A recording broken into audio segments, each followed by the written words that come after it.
All right. The topic that we are going to cover here this afternoon has the title Better Soils Means Better Crops. And it ties in very nicely with a lot of the stuff that came up in discussion in the last half an hour, 45 minutes with Allison's talks. We're going to do this with 3 people. So I got clean instructions to take my mic off when I hand this over to the next person. I'm going to get started. Somebody's going to yell at me if I forget that.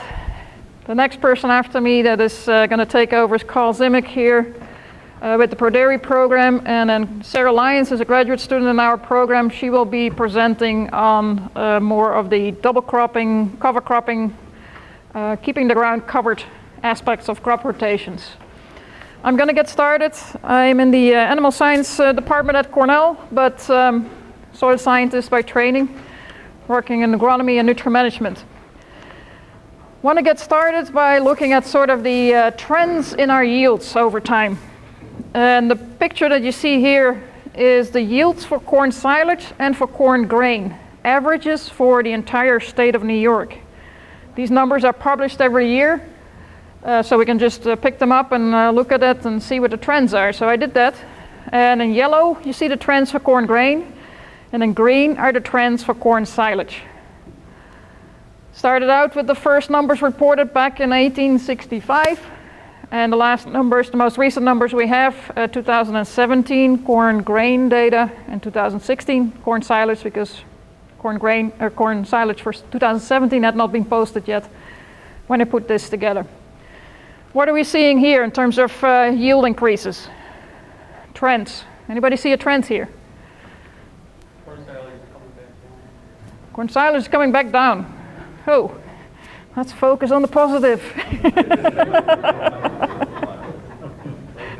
Does anybody see a positive trend? We like to get all the downward stuff out first. All right. We start with the negative and then we turn positive? Is that what it is? Okay. What happened is in 1945 we quit being organic. Ah, okay.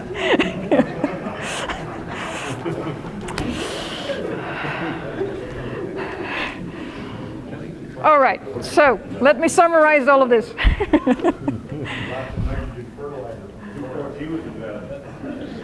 After the Second World War, there are definitely a lot of stuff that happened, right? We did get fertilizers in place. Lots of chemistries were developed. And lots of breeding programs took place. So we see a general increase over time since the Second World War, both silage and grain. If we look at these trends and we zoom a little bit out on the last 10 years, we might be getting to some of the negative stuff now if you want to bear with me. We look at the tremendous improvements we've made since the Second World War, and then we look at the tremendous lack of improvement of the last 10 years. What are we seeing here? Leveling off. Is it really leveling off completely? Downward trend a little bit. Downward? If I stare at this long enough, I see what I heard here. It goes up and down a little bit, right? Some up, some down, but we're definitely not any better off in 2017 than we were 10 years ago. What are we seeing in this? The up and down.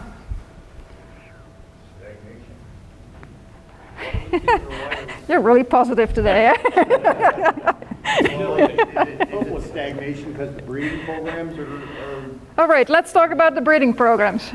Anybody familiar with the yield contact test for corn grain? You look at these scores? Yeah. What sort of levels do the yields corn winners produce? 500 bushel. 5 on a bushel. I really want to see the 5 on a bushel field. People keep saying that. Yeah, I ain't seen one either. Ah, okay. What's more realistic for New York? 230, 40, 300, good years, 350, whatever we have, but we can reach that, right? So what does that tell us about the potential? There's a lot more potential, and are we realizing it? No. And we have more and more trouble getting there with these up and down trends, right? What we see reflected in here is the weather. The corn potential is there. People are showing that they can get it. The corn plants have the potential to get the 300 bushels or the 500 or whatever it is that is or isn't realistic. But the potential is there, we're not reaching it. So what's keeping us from getting there? I have a question though. Yeah. Did you ever correlate that line with the price of what the bushel of corn is worth? Because you're going to see that the price of corn is flat or low, inputs aren't there, so you're going to see some of that. It's not all the weather in that. No, it's certainly not all the weather. Okay. Finances is absolutely important. Yeah. But the case we want to make is that there is something else there that we need to pay attention to. Yeah, there's two things. It's not just, Right. just the weather. Yep, no, absolutely right. It's not just the weather, but there's a big overriding factor. Okay. Did you have something to add, Carl? Okay. All right, so let's look at the weather.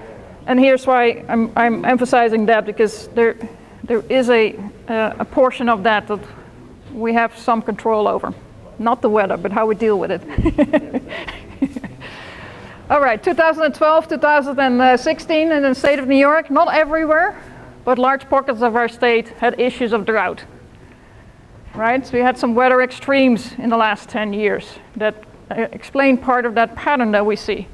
2012, 2016, severe drought in many areas in the state, followed by 2011, 2013, and 2017. Wet years. Did you guys experience that here? All right. Yes, exactly. Wet years. We had these areas, if we were flying over fields in wet years, very often we see stuff like this. Yellow, crappy looking areas, and some green looking, better growing stuff where there was better drainage in the fields. Severe impact of weather on the fields that had drainage issues in these extremely wet years. And that causes variability in our fields, drastic variability.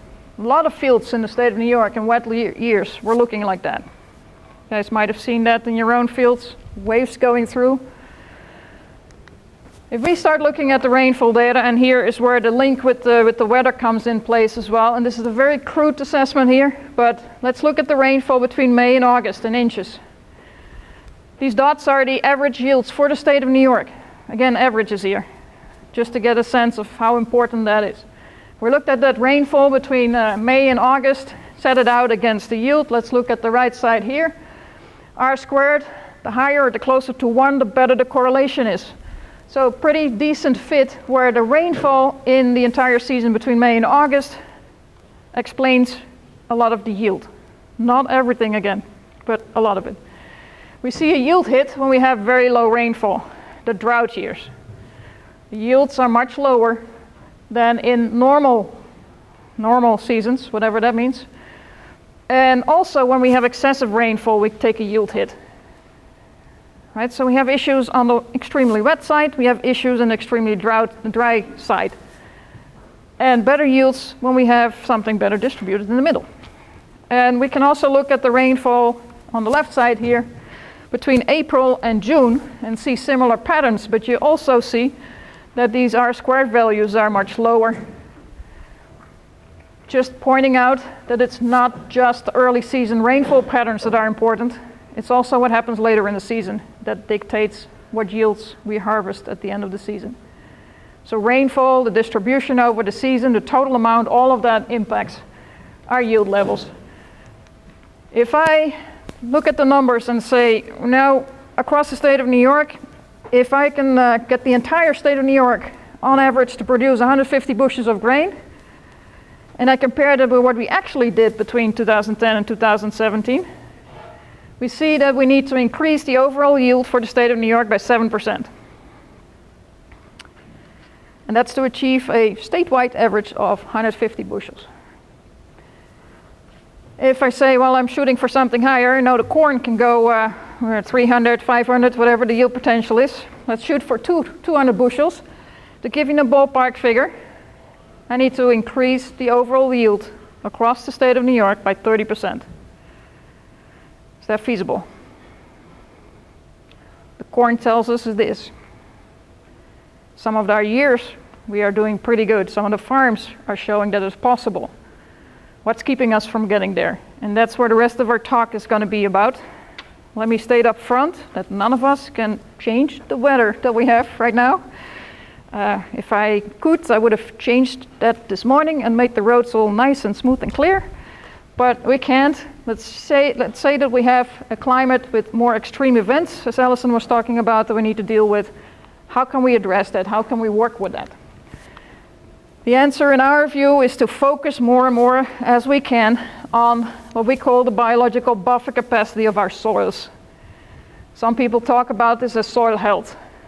I prefer this term, buffer capacity, because what we're really looking for is the ability of the soil and the plant to work together to buffer against these extreme conditions. So we want soils that can buffer and hold on to water and supply it to the crops even when it's a dry year. We want soils that are able to drain that water, right? As I heard somebody requesting that we could turn off the rainfall. Since we can't do that, maybe we can turn on something that drains the water out of our fields and make it more workable that way. So we want soils that can deal with the extreme drought situations, hold on to water. And we want soils that can also deal with the excess water, that can drain it much better. If we can figure out how to do that and how to get in that direction, we can elevate the overall yield and we can allocate our resources to produce that also much better. Because if your field is underwater, you can apply as much nitrogen as you want. It's not going to get your crop to grow. Oxygen is your issue there. Okay, so biological buffer capacity. That's the subject matter. Like how do we get all of these fields to be green and good looking? And I'm talking in terms of corn, but we could apply that to small grains or hay fields, whatever it is. Doesn't really matter. Now, we started working with a farm. This farm was out in western New York, and it had 14 years of yield records. What they did was, for every cornfield that they harvest, they drive the trucks over scales. So they have weigh wagon numbers. They know how much yield they took off. And we started working with that farm to look at their average, their yield records.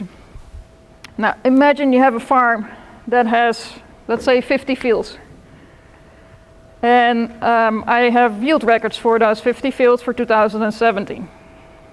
I can calculate an average yield for that farm, tonnage per acre, right? Calculate the average yield. The average yield is what I point out here for this particular farm. Just knowing the yield is not enough. We know we have some fields that are very variable from one year to the next, right? One year it's 8 tons, the next year it's 16 tons, and then something in between. While other fields might be much more stable. 150 bushels every year. I'm just shouting out numbers here, but more stable. So that variability from year to year is also important, because what we are looking for are the areas that are consistently high yielding. So I have my 50 fields, I calculate the average yield. I can now split the population of my fields into two. The fields that are above average and the fields that are below average. I can do the same thing with variability from year to year. And that variability is depicted here. We call it standard deviation. The higher that number, the more variable the yield is from year to year. So right here are the fields that are consistently low yielding, below the average variability for that farm. Here are the fields that are consistently high yielding, higher than the average and always higher than the average. And then quadrant 2 and quadrant 3 are the fields that are variable over time. Does everybody get that picture? All right? You were farming, which fields would you want to have? All in Q1. All in Q1. All right. So there's the main question. How do we get the rest to be like Q1? And maybe in some cases, and maybe in some cases, some of these fields should not be in corn. Staying with the positive message, right? So yes, this might also allow us to decide where not to invest our resources and where we could invest and increase the yield. So they're more like quadrant 1 soils. All right, make sense? This is an assessment on a whole field basis. We just take whole field weigh wagon numbers. Folks that are running around with precision ag equipment, yield monitors, could do that on a within field basis as well. Same principles apply. You're trying to figure out where are the fields or the areas that are consistently high yielding. And then we want to know what we need to do to get the other areas to be like that. All right? So when we did that with this particular farm, and we looked at what do these fields in quadrant 1 have in common, and that is different from the other quadrants. And the things that were obvious when we looked at the extra data we had from these fields is that organic matter is incredibly important. Those fields in quadrant 1 were higher in organic matter. They had optimal fertility. They were managed for production, optimal fertility. They also had good drainage. Drainage tends to override when we get these extreme weather conditions, so drainage really important. So this farm was looking at it and said, okay, for improved yields, we need to focus on strategies that help us maintain and increase organic matter levels in our fields, manage for optimum fertility, and where issues were there with drainage, also address that. What we really do not want is this type of scenarios where we get these intense rain events washing away our fertile soils, losing soil, losing fertility, and basically that's where the biological buffer capacity disappears in the ditch and downstreams. So not that, okay? So looking at what we can do to move fields or areas within fields to be more like the areas in quadrant 1. Evaluate drainage and soil fertility will always be important. If you manage your fields at a pH that is not conducive to nutrient cycling and crop production, you can do whatever you want, but if you don't alleviate that problem, you're not going to increase your yields. So we're going to skip this portion. We're going to focus in on the organic matter component and on keeping the ground covered. So Carl is going to take over with some discussion on the organic matter part.